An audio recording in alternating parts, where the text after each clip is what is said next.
Kita baca temenan. Ih, coba temenan anjing, mbok pikir ora kowe. Makanya mulai tenan iki. Temenan. Waktu episan wae. Iku iso. Siap. Siap aku cok. Anjing. Siap. Yes. Mulai. Boleh. Asli ya tuh banget. Ya, su malah sambat lu logo.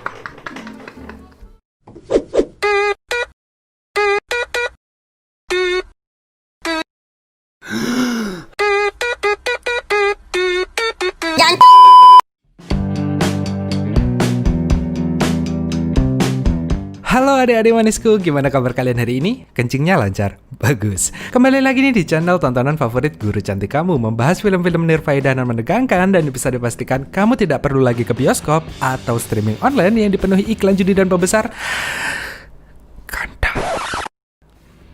Oke, kali ini Emon bakal bahas sebuah film sakit dari Austria yang berjudul Good Night Mommy. Ya gimana gak sakit ya, karena film ini lu bayangin aja deh, lu adalah seorang anak kecil dan lu nyiksa ibu lu sendiri sampai hampir mati, bahkan sampai mati sih. Oke deh, karena film ini sakit dan rumit, mending kita langsung mulai aja alur ceritanya. Tapi seperti biasa, jangan lupa subscribe dan tonton video ini sampai habis, oke? Yuk, mari.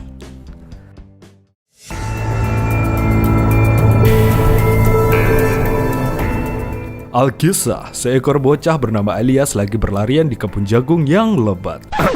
Biasa aja deh. Tiba-tiba ia disergap oleh bocah lainnya, yakni saudara kembarnya yang bernama Lucas. Scene berganti dan terlihat Elias lagi asik mengambang di tengah empang mencari sosok Lucas. Tapi yang dia lihat hanya permukaan air yang ya blubub gitulah. Oke, dan scene berganti lagi, dan si bocil kembar ini terlihat berlari ke dalam rumah karena ibu mereka baru pulang setelah pergi lama.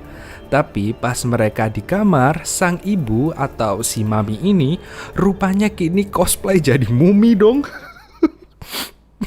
Gak apa-apa. Wajah si ibu tampak penuh dengan perban. Nah, pas ngelihat baju Lucas yang kotor, si mami maksudnya saya si mami, langsung nyuruh anaknya mandi. Kemudian si mami membuatkan minum untuk anaknya, namun cuma Elias yang dikasih minum. Elias juga nanya, kenapa si mami cuma bikin 1 porsi sarapan, padahal kan anaknya 2, kembar pula. Nah, malamnya mereka bertiga main game tebak-tebakan, tapi si mami cuma main sama Elias, sehingga Lucas mainin tirai jendela sendirian. Sebelum tidur, Elias ngecek peliharaannya yang amat imut dan menggemaskan ini, yakni gerombolan kecoak segede gaban yang sangat ia sayangi. Waktu Lucas dan Elias asik main FF sebelum bobo, si mami datang dan ngambil HP mereka gara-gara begadang main mulu, tapi tetap noob.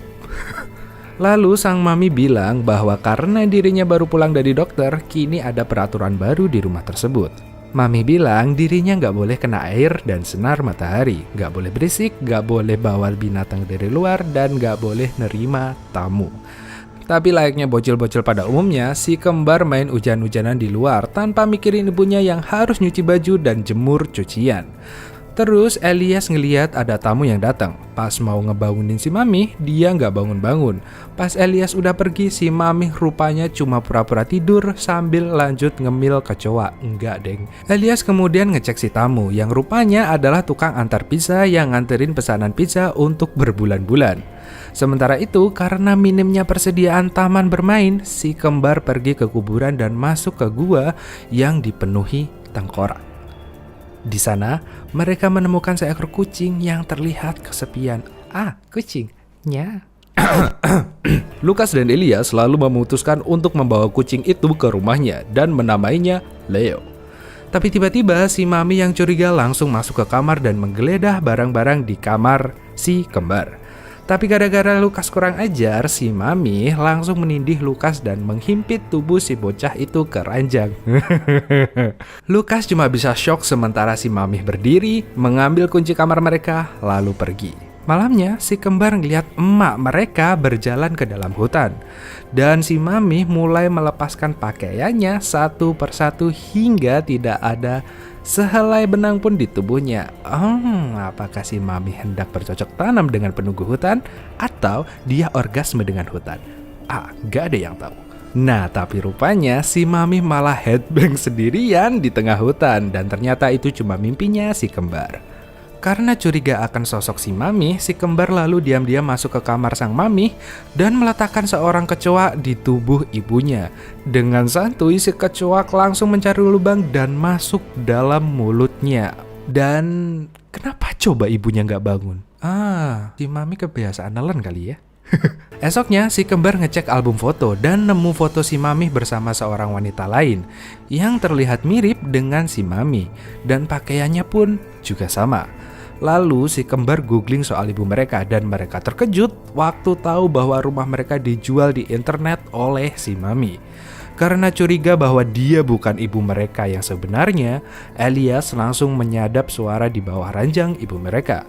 Elias dan Lukas kemudian mencari Leo yang hilang. Mereka terkejut waktu menemukan Leo yang sudah kaku dan tak bernyawa di bawah gudang.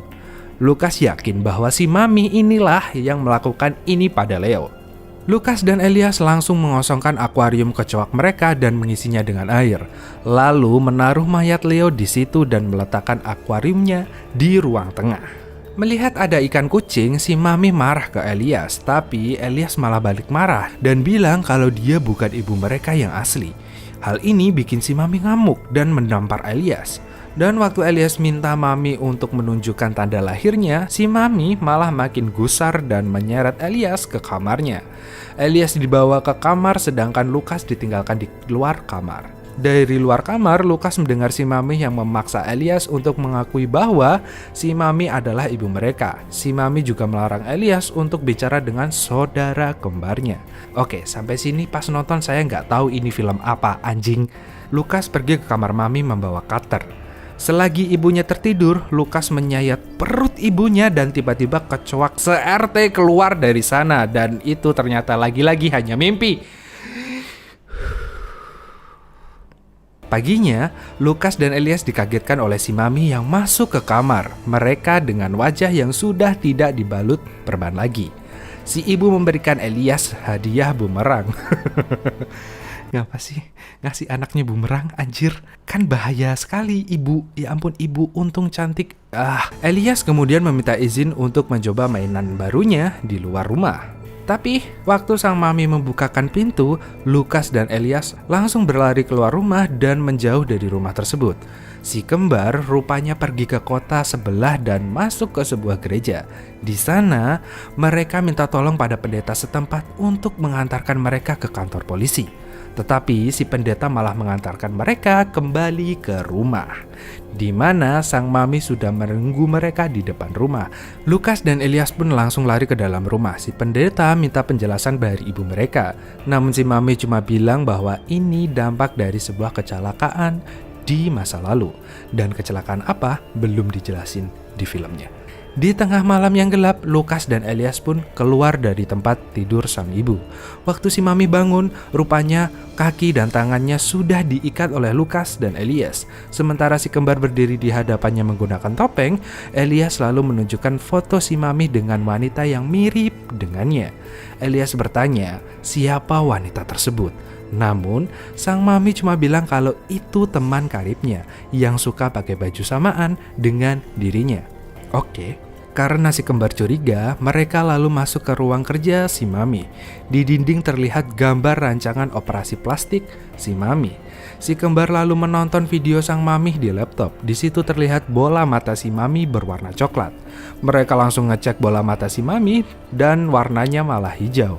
Si Mami bilang kalau waktu itu dia pakai kontak lens sehingga warnanya berbeda. Elias ngecek keberadaan kontak lens itu di kamar mandi. Tapi Lukas kesel gara-gara Elias terlalu percaya sama si Mami yang entah ini palsu atau asli.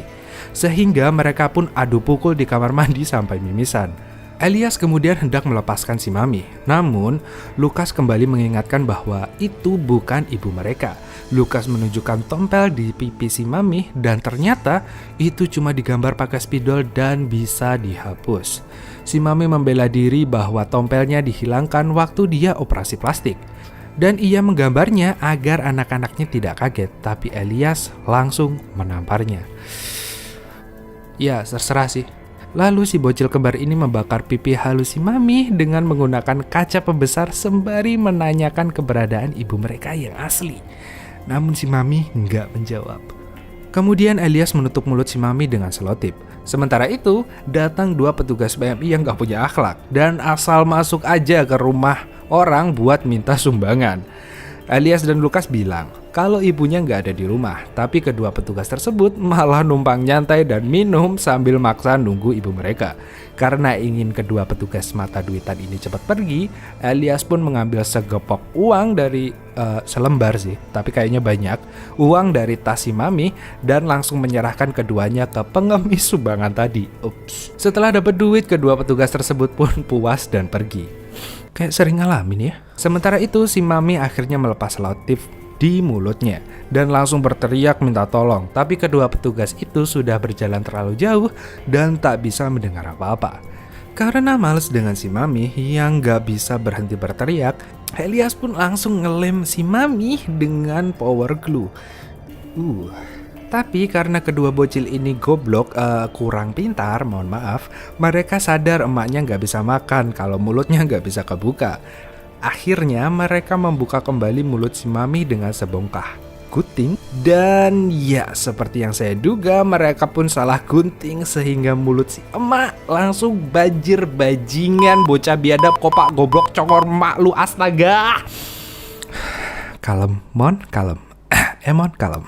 Tak hanya mulutnya yang banjir karena tak kuasa menahan panggilan alam, serabi lempit si Mami pun ikut becek. Karena kesal, si kembar mengiris gusi si Mami dengan sebilah benang tipis hingga mulut si Mami gak jelas lagi bentuknya. Karena Elias kasihan sama si Mami yang terbaring di becekan pipisnya sendiri, ia melepas ikatan si Mami dan menyuruh si Mami membereskan spray kasurnya.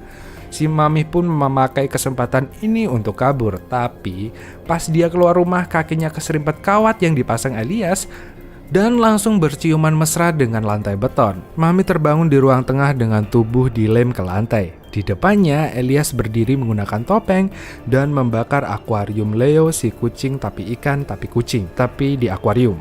Elias lalu menanyakan di mana keberadaan ibunya. Namun karena si Mami tidak menjawab, ia menjatuhkan lilin ke sofa.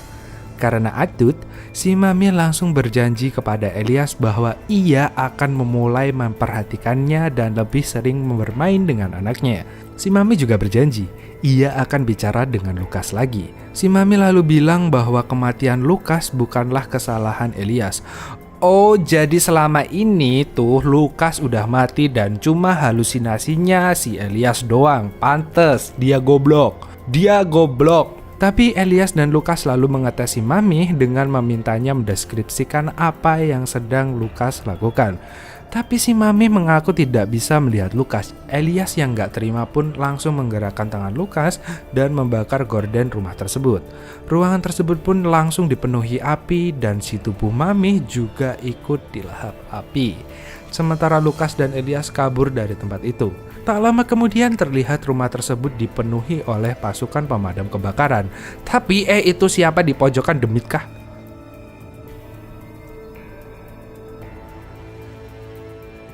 Kemudian terlihat Lukas dan Elias berjalan di tengah lebatnya kebun jagung. Begitu keluar dari kebun jagung tersebut, mereka berdua bertemu dengan sosok ibu mereka. Mereka pun bersama kembali dan bernyanyi bersama. Dan filmnya pun tamat.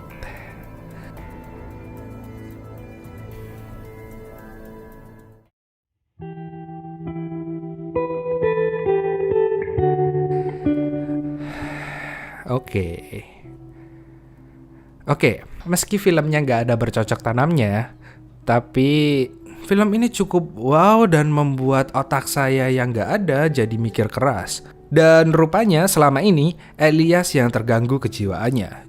Jujur awalnya Emon kira si Mami lah yang jahat. Ya tapi si Mami nggak bilang juga sih. Kalau ya udahlah. Jadi bisa disimpulkan di masa lalu Lukas mati karena sebuah kecelakaan yang melukai batinnya Elias.